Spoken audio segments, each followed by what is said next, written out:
साथियों नमस्कार, मैं बुद्धिनाथ प्रजापति। आखिर अतुल सुभाष ने आत्महत्या क्यों की, वो एक लंबा वीडियो बनाते हैं और बना करके बताते हैं कि भाई उन्होंने आत्महत्या क्यों की। उनके वीडियो से ये जाहिर हो रहा है कि वो अपनी पत्नी से दुखी थे, अपने पत्नी के परिवार वालों से दुखी थे, वे न्यायपालिका से दुखी थे, न्यायपालिका में काम कर रहे जो लोग हैं उनसे दुखी थे और उसी दुख के चलते उन्होंने आत्महत्या कर ली। और उनको ऐसा लगता था और उनको ऐसा लगा कि उन्हें अब न्याय इस जीवन में मिलने वाला नहीं है, तो इसीलिए उसने अपने जीवन को ही समाप्त कर दिया। साथियों, ये एक ही केस अतुल सुभाष का नहीं है।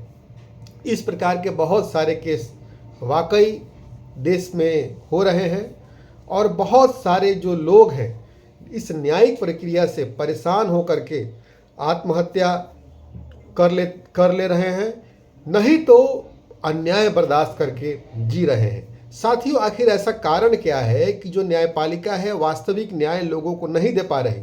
साथियों, न्यायपालिका में एक जज वाली व्यवस्था है।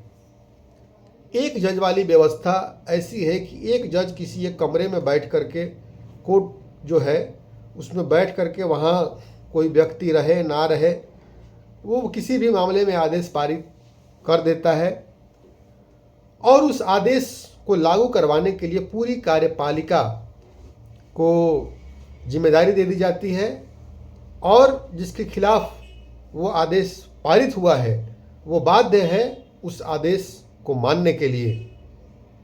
इस व्यवस्था के चलते ही ये सारी समस्या हो रही है, क्योंकि सुनवाई जो है जिस तरीके से निष्पक्ष तरीके से होनी चाहिए, जो सुनवाई और जो आदेश निष्पक्ष तरीके से लिखा जाना चाहिए, वो दोनों ही नहीं हो रहा है। ना तो सुनवाई निष्पक्ष तरीके से हो पा रही है और ना ही आदेश निष्पक्ष तरीके से लिखा जा रहा है, जिसके चलते इस तरह की घटनाएं हो रही हैं और समाज के सभी लोग आज न्यायपालिका पर विश्वास करने में संदेह कर रहे हैं और वो न्यायपालिका से दूर ही रहना चाहते हैं। थोड़ा बहुत अन्याय किसी तरीके से बर्दाश्त करके भी वो रह लेते हैं, लेकिन न्यायपालिका में वो जाना नहीं चाहते। साथियों, आखिर इसको ठीक कैसे किया जाएगा? साथियों, इसको ठीक करने का मात्र एक ही उपाय है कि हमें ज्यूरी सिस्टम इस देश में फिर से लागू करनी होगी। साथियों, ज्यूरी सिस्टम में ये होता है कि एक जज के साथ समाज के 12, 15, 20, 25 लोग एक साथ बैठते हैं और बैठ करके ही किसी एक मामले की सुनवाई करते हैं और उस मामले पर निर्णय देते हैं। तब वहाँ संभावना ये अच्छी बनती है कि एक निष्पक्ष निर्णय, एक वास्तविक निर्णय वहाँ आएगा और एक वास्तविक न्याय होगा।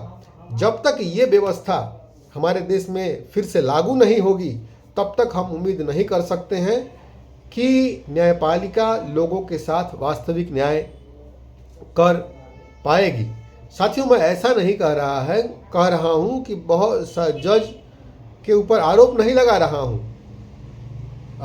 मैंने ऐसे जजों को भी देखा है कि वो भगवान से भी बढ़कर हैं।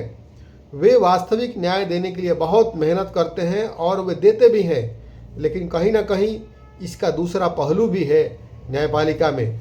उसको ठीक करने के लिए आज ज़रूरत है कि न्यायपालिका में जूरी सिस्टम लागू किया जाए और कोई भी मामले की सुनवाई समाज के 10, 15, 12, 20, 25 जो भी हो, जब तक वो लोग उपस्थित ना हो उस मामले की सुनवाई ना हो और उनके उपस्थिति में, लोगों की उपस्थिति में ही कोई निर्णय भी उस अदालत से आए, उस कोर्ट से आए, तभी जाकर के वास्तविक न्याय होगा।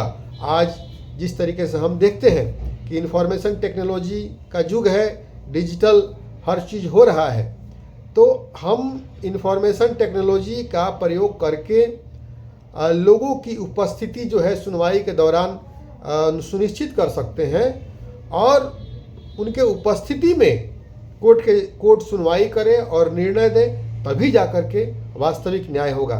नहीं तो अतुल सुभाष की तरह हम देखेंगे भविष्य में और भी केसेस बढ़ेंगे, क्योंकि बहुत सारे लोग हैं, मैंने अनुभव किया है, मैं देखता हूँ, मैं इन न्यायपालिका के काम के साथ मैं हूँ, तो मैं देखता हूँ कि बहुत सारे ऐसे लोग हैं जो पीड़ित हैं, जिनको कि न्याय नहीं मिल रहा, दुखी हैं न्यायपालिका से, और उनको कोई उम्मीद भी नहीं है कि न्यायपालिका से उन्हें न्याय मिलेगा। साथियों, इस जूरी सिस्टम को लागू करके ही हम न्यायपालिका में सुधार ला सकते हैं। धन्यवाद।